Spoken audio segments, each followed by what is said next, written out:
Guys, this video is regarding aromatic, anti-aromatic and non-aromatic compounds. So I'll tell you how to find whether the compound is aromatic, anti-aromatic or non-aromatic. So watch this video till end so that you can understand how they are identified and you can solve each and every question regarding the topic. So let's start the video. And in case you like the video, please like, subscribe and share the video. So first start with the aromatic compounds. Aromatic compounds के बारे में अगर बात करें तो aromatic compounds के लिए सबसे इम्पॉर्टेंट है कि सभी कार्बन sp2 हों, प्लेनर होने चाहिए, मतलब all the atoms are sp2 hybridize, and साथ में इसके लिए ये भी ज़रूरी है कि cyclic conjugated system with alternate double bond, और ये होगा भी अगर सारे sp2 हाइब्रिडाइज हैं तो ऑल्टरनेट डबल बॉन्ड होने भी पड़ेंगे। एंटी एरोमेटिक के लिए रिक्वायरमेंट ये है कि प्लेनर होने चाहिए कंपाउंड, इसके लिए भी all the atoms are sp2 hybridize and cyclic conjugated system with alternate double bond, इसके लिए भी ये वाला पॉइंट दोनों के लिए सेम ही है। लेकिन नॉन एरोमेटिक के लिए रिक्वायरमेंट है कि नॉन प्लेनर स्ट्रक्चर होना चाहिए, कोई ना कोई कार्बन ऐसा होना चाहिए कि जो sp3 हाइब्रिडाइज्ड हो, सारे sp2 हाइब्रिडाइज्ड नहीं होने चाहिए। अब दोबारा से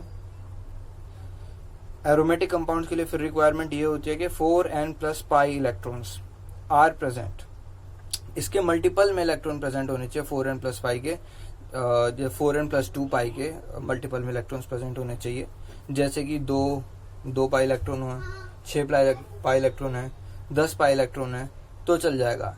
और एंटी एरोमेटिक के लिए रिक्वायरमेंट ये है कि 4n+ pi electrons 4n pi electrons होने चाहिए, जैसे कि 4 पाई इलेक्ट्रॉन्स हैं, 8 पाई इलेक्ट्रॉन्स हैं, 12 भी चल जाएंगे, इस हिसाब से चलते हैं वो।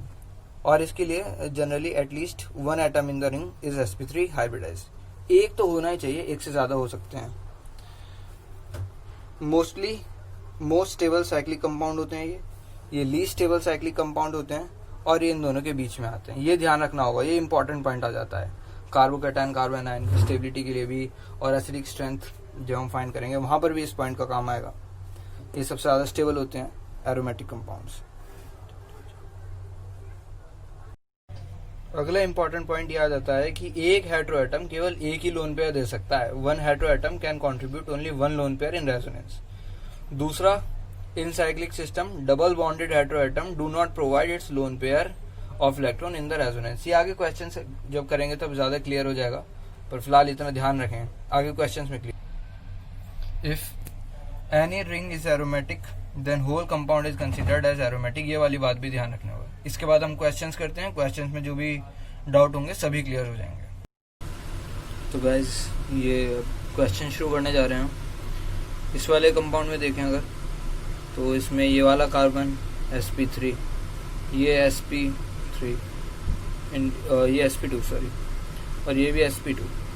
तो इसका मतलब अगर मैंने बताया था एक भी sp3 हो जाता है तो कंपाउंड नॉन एरोमेटिक हो जाता है, और ये नॉन एरोमेटिक हो जाएगा। इस वाले कंपाउंड में देखें, इस वाले कंपाउंड में ये sp2, ये sp2, ये भी sp2।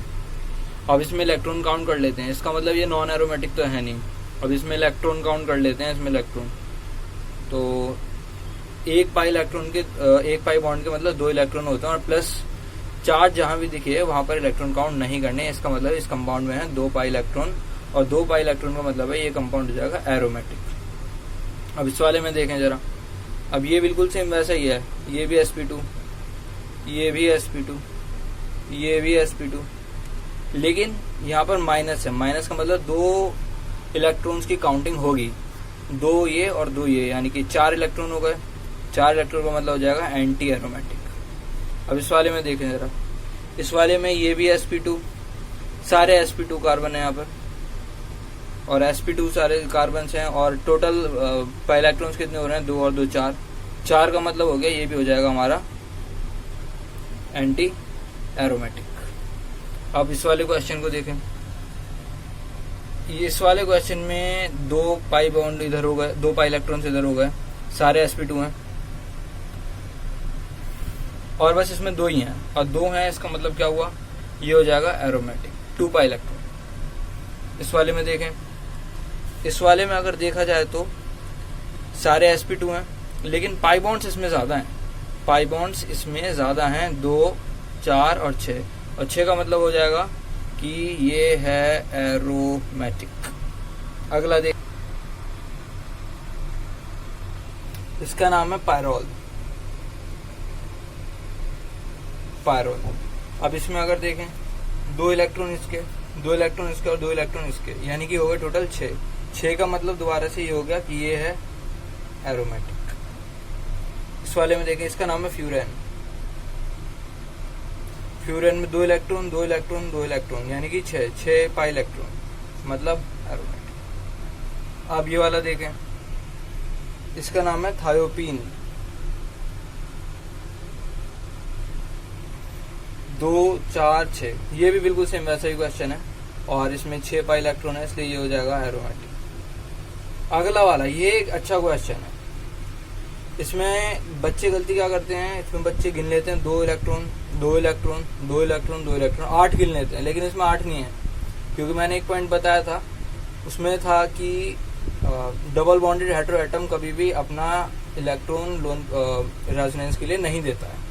तो इसमें हमें कितने इलेक्ट्रॉन गिनने होंगे, 2, 4 और 6, केवल 6। इसमें भी 6 पाई इलेक्ट्रॉन है, इसलिए ये भी हो जाएगा हमारा एरोमेटिक। इसका नाम है इमिडाजोल।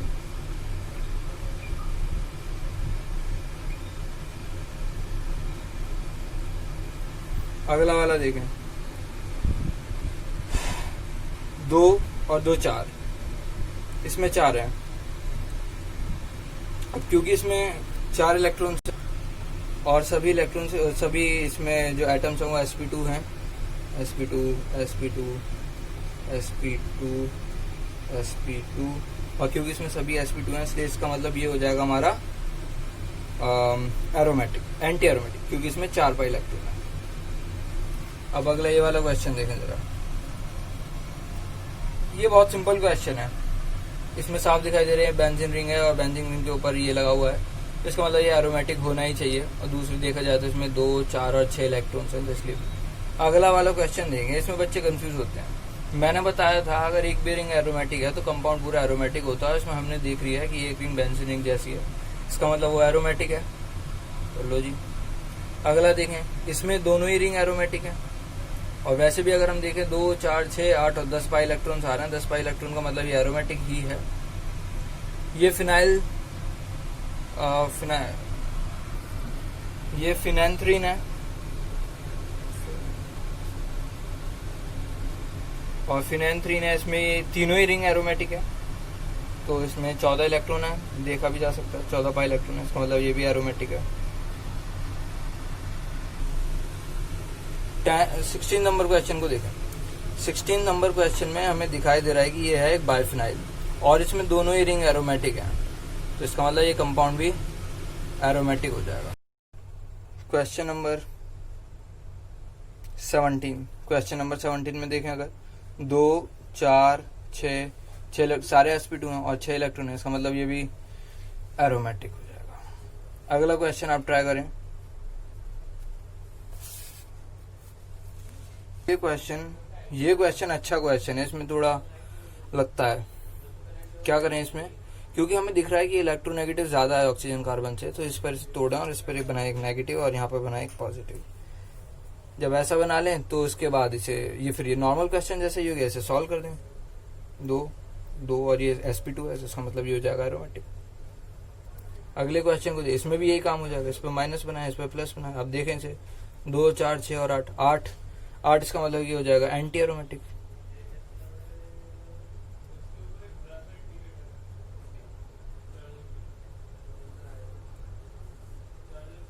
सॉरी, ये हो जाएगा एरोमेटिक, क्योंकि यहाँ पे प्लस 2, 4, 6 प्लस के इलेक्ट्रॉन नहीं गिनते। अब इस वाले को देखें, अब इस वाले में बच्चे गलती क्या करते हैं, इसके लोन पेयर्स को भी गिन लेते हैं। इसके लोन पेयर्स को नहीं गिनना, क्योंकि एक हेटेरो एटम है और डबल बॉन्डेड हेटेरो एटम है, इसलिए से नहीं गिनना। तो 2, 4, 6 ये भी एरोमेटिक।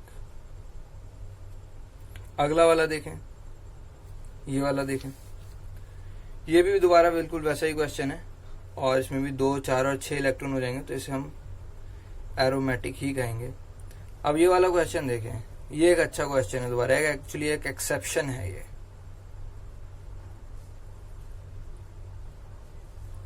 अब इसमें लगता क्या है, 1 2 4 6 और 8, 8 का मतलब तो लगता है कि यार ये एंटी एरोमेटिक होना चाहिए, लेकिन ये एंटी एरोमेटिक नहीं है, ये है नॉन एरोमेटिक।